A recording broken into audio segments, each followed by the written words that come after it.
క్షేత్రం హరిహరుల కలయికలో ఆనంద తేజం నీ జ్యోతి రూపం నీ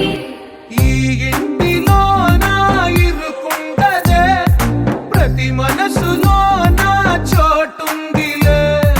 ఈ నటకెప్పుడు అలుపుండదే గెలిపించు అడుగే తోడుందిలే విడివిడిగా వీళ్ళు పదాలే ఒకటైన వాక్యమల్లే ఒక తీయటి అర్థం చెప్పారుగా విడివిడిగా వీళ్ళు స్వరాలే కల కలిపిన రాగమల్లే ఒక కమ్మని పాటై నిలిచారు